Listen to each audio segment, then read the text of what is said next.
Hello, welcome back to ಉತ್ತರ ಕರ್ನಾಟಕದ ರಾಣಿ YouTube channel. ಇಲ್ಲಿ ನಾನು 1 ಕಪ್ಪಷ್ಟು ಉಪ್ಪಿಟ್ಟು ರವೆನ ತೊಗೊಂಡಿದ್ದೀನಿ. ಇದರಿಂದ ಇವತ್ತು ಒಂದು ಯೂನಿಕ್ ಆಗಿರೋ ರೆಸಿಪಿನ ಮಾಡೋಣ. ನಾನು ನಾರ್ಮಲಾಗಿ ಉಪ್ಪಿಟ್ಟಿಗೆ ಬಳಸ್ತೀವಲ್ಲ, ಅದೇ ರವೆನ ತೊಗೊಂಡಿದ್ದೀನಿ.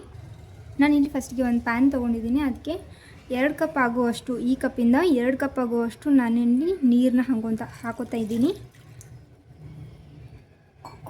ಇದರಿಂದ 2 ಕಪ್ ಆಗುವಷ್ಟು ನಾನಿಲ್ಲಿ ನೀರನ್ನ ಹಾಕ್ಕೊಂಡಿದ್ದೀನಿ. ಅದಕ್ಕೆ ನಮಗೆ ರುಚಿಗೆ ಎಷ್ಟು ಬೇಕೋ ಅಷ್ಟು ಉಪ್ಪನ್ನ ಹಾಕೋತಾ ಇದ್ದೀನಿ. ನೀರನ್ನ ಬಿಸಿ ಆಗೋಕ್ಕೆ ಬಿಡೋಣ ಒಂದು ಸ್ವಲ್ಪ. ನೋಡಿ, ಬಬಲ್ಸ್ ಬರ್ತಾ ಇದೆಯಲ್ಲ. ಇವಾಗ ನಾನಿಲ್ಲಿ 1 ಸ್ಪೂನಷ್ಟು ತುಪ್ಪನ ಹಾಕ್ಕೊತಾ ಇದ್ದೀನಿ. ಇದಕ್ಕೆ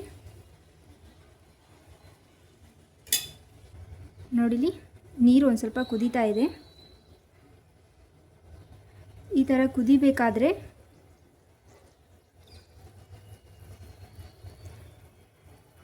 ನಾನು ಯಾವ ಕಪ್ಪಲ್ಲಿ ನೀರನ್ನ ಹಾಕ್ಕೊಂಡಿದ್ದನಲ್ಲ, ಅದೇ ಕಪ್ಪಿಂದ 1 ಕಪ್ಪಷ್ಟು ನಾನಿಲ್ಲಿ ರವೆನ ಹಾಕೋತಾ ಇದ್ದೀನಿ.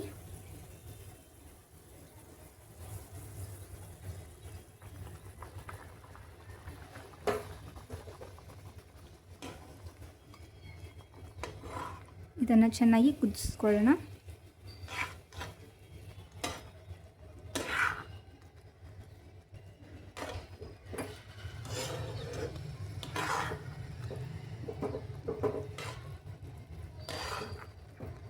ಒಂದು ಸ್ವಲ್ಪನೂ ಗಂಟು ಆಗಬಾರ್ದು, ಆ ಥರ ಇದನ್ನು ತಿರುಗಿಸ್ಕೊಳ್ಳಿ. ನೋಡಿ, ಸ್ವಲ್ಪನೂ ಗಂಟಾಗೋದಕ್ಕೆ ನಾನು ಬಿಡ್ತಾ ಇಲ್ಲ. ಇಲ್ಲಿ ಚೆನ್ನಾಗಿ ಸ್ವಲ್ಪನೂ ಗಂಟು ಇರಲಾರ್ದೇ ತಿರುಗಿಸ್ಕೊಳ್ಳಿ. ನೋಡಿ, ಇವಾಗ ಇದೊಂಥರ ಒಂದು ಡೋ ಥರ ರೆಡಿಯಾಗಿದೆ. ಇದರಲ್ಲಿ ಒಂದು ಸ್ವಲ್ಪನೂ ನಾನು ಗಂಟನ್ನು ಮಾಡ್ಕೊಂಡಿಲ್ಲ. ನೀಟಾಗಿ ತಿರುಗಿಸ್ಕೊಂಡು ಈ ಥರ ಒಂದು ಡೋನ ಫಾರ್ಮ್ ಮಾಡ್ಕೊಂಡಿದ್ದೀನಿ.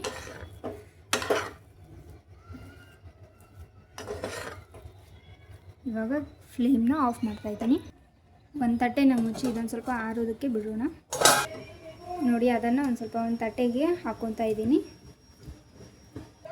ಇಲ್ಲಿ ನೋಡಿ, ಇದು ರವೆ ತುಂಬಾ ಸಾಫ್ಟ್ ಆಗಿದೆ. ಇವಾಗ ಒಂದು ಸ್ವಲ್ಪ ಬಿಸಿ ಇದೆ, ನೋಡ್ಕೊಂಡು ಮಾಡ್ಕೊಳ್ಳಿ.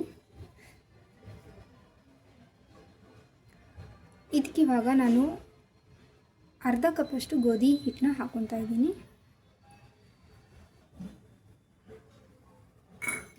ನಾನು ಅರ್ಧ ಕಪ್ಪಷ್ಟು ಇಲ್ಲಿ ಗೋಧಿ ಹಿಟ್ಟನ್ನ ಹಾಕ್ಕೊಂಡಿದ್ದೀನಿ. ಅದನ್ನು ಒಂದು ಸ್ವಲ್ಪ ಈ ಥರ ನಾದ್ಕೊಂಡು ಬರೋಣ.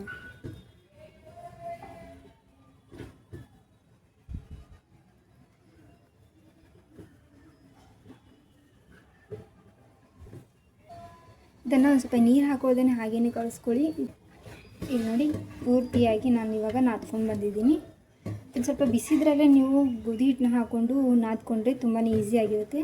ಬಿಸಿ ಅಂದರೆ ತುಂಬಾ ಬಿಸಿ ಅಲ್ಲ, ನೀವು ಕೈ ಮುಟ್ಟುವಷ್ಟು ಬಿಸಿ ಇದ್ದರೆ ಸಾಕು.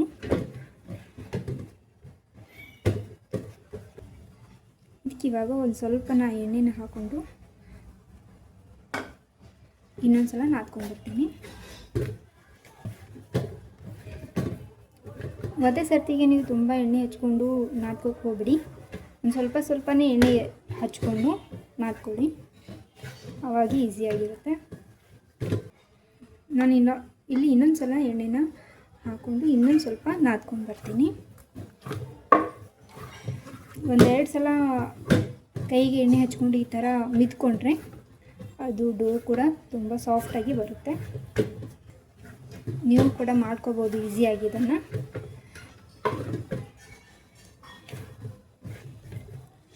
ಯಾವಾಗಲೂ ಚಪಾತಿ ಮಾಡ್ತೀವಿ. ಒಂದು ಸ್ವಲ್ಪ ಈ ಥರ ಡಿಫ್ರೆಂಟಾಗಿ ಮಾಡಿದರೆ ಮಕ್ಕಳಿಗೂ ಕೂಡ ತುಂಬ ಇಷ್ಟ ಆಗುತ್ತೆ.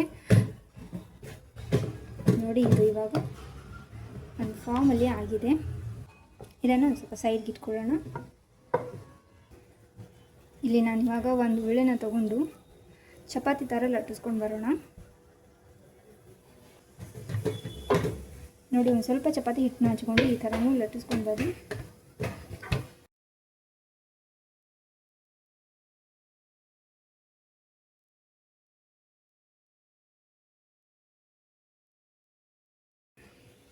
ಇದನ್ನು ನಾವು ತುಂಬಾ ತೆಳ್ಳಗೆ ಲಟ್ಟಿಸ್ಕೋಕ್ಕಾಗೋದಿಲ್ಲ, ಯಾಕಂದರೆ ಇದರಲ್ಲಿ ರವೆ ಇರೋದ್ರಿಂದ ಅಯ್ಯೋ ಚಾನ್ಸಸ್ ತುಂಬಾ ಇದೆ.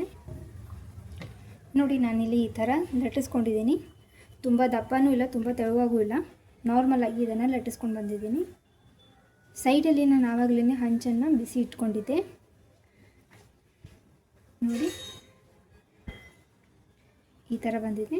ಇದನ್ನು ಇವಾಗ ಬೇಯಿಸ್ಕೊಂಡು ಬರೋಣ.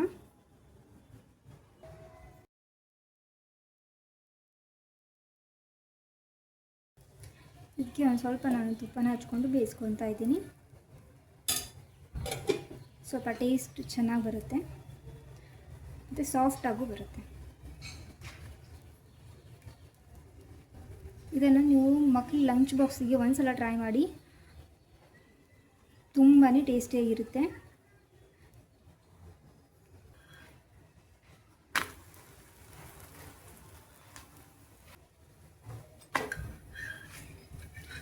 ನೋಡಿ ಚಪಾತಿ ಹೇಗಾಗಿದೆ, ಸೇಮ್ ಅದೇ ಥರನೇ ಆಗಿದೆ. ಟೇಸ್ಟ್ ಮಾತ್ರ ತುಂಬಾ ಚೆನ್ನಾಗಿ ಬಂದಿರುತ್ತೆ.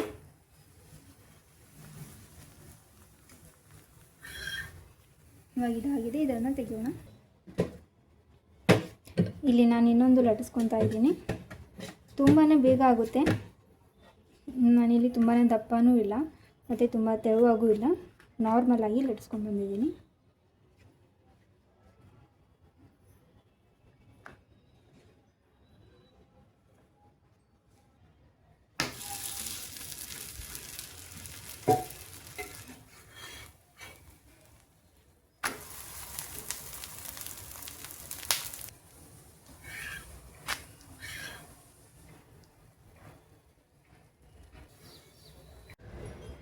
ಇವಾಗ ರವೆ ಚಪಾತಿ ರೆಡಿಯಾಗಿದೆ. ತುಂಬಾ ಈಸಿ, ಮಾಡ್ಕೊಳ್ಳೋದು ಕೂಡ ತುಂಬಾ ಈಸಿ. ನೀವು ಒಂದ್ಸಲ ಟ್ರೈ ಮಾಡಿ, ತುಂಬಾ ಚೆನ್ನಾಗಿ ಬಂದಿದೆ. ಇಲ್ಲಿ ನೋಡ್ಬೋದು ನೀವು. ನೋಡಿ ಇದನ್ನು ಇವಾಗ ನಾನು ಒಂದು ತಟ್ಟೆಲೆ ಹಾಕ್ಕೊಂಡು ಬರ್ತೀನಿ. ಇಲ್ಲಿ ನೋಡಿ ರವೆ ಚಪಾತಿ ತುಂಬಾ ಚೆನ್ನಾಗಿ ಬಂದಿದೆ. ನಾನು ಹೇಳಿರೋ ಮೆಜರ್ಮೆಂಟ್ನ ಕರೆಕ್ಟಾಗಿ ಹಾಕ್ಕೊಳ್ಳಿ. ಈ ಥರ ಚೆನ್ನಾಗಿ ಸಾಫ್ಟಾಗಿ ಆಗಿರೋ ರವೆ ಚಪಾತಿ ನಿಮಗೆ ಮಾಡೋಕ್ಕೆ ಈಸಿಯಾಗಿ ಬರುತ್ತೆ. ಇಲ್ಲಿ ನೋಡಿ ತುಂಬಾ ಸಾಫ್ಟಾಗಿ ಬಂದಿದೆ ಚಪಾತಿ. ಇದರಲ್ಲಿ ರವೆ ಹಾಕಿದ್ದೆ ಅಂತ ಗೊತ್ತೇ ಆಗೋದಿಲ್ಲ, ಅಷ್ಟು ಚೆನ್ನಾಗಿ ಬಂದಿದೆ. ನೀವು 1 ಕಪ್ ರವೆಗೆ 2 ಕಪ್ಪಷ್ಟು ನೀರು ಮತ್ತು ಅರ್ಧ ಕಪ್ಪಷ್ಟು ಗೋಧಿ ಹಿಟ್ಟನ್ನ ಹಾಕ್ಕೊಂಡು ಈ ಥರ ನೀವು ಸಾಫ್ಟಾಗಿರೋ ರವೆ ಚಪಾತಿನ ಮಾಡ್ಕೋಬೋದು. ಇಲ್ಲಿ ನೋಡಿ ತುಂಬಾ ಸಾಫ್ಟಾಗಿ ಬಂದಿದೆ. ಇದನ್ನು ನಾನು ಸಿಂಪಲ್ಲಾಗಿರೋ ಒಂದು ಆಲೂ ಪಲ್ಯ ಜೊತೆ ಸರ್ವ್ ಮಾಡ್ಕೊಂಡಿದ್ದೀನಿ.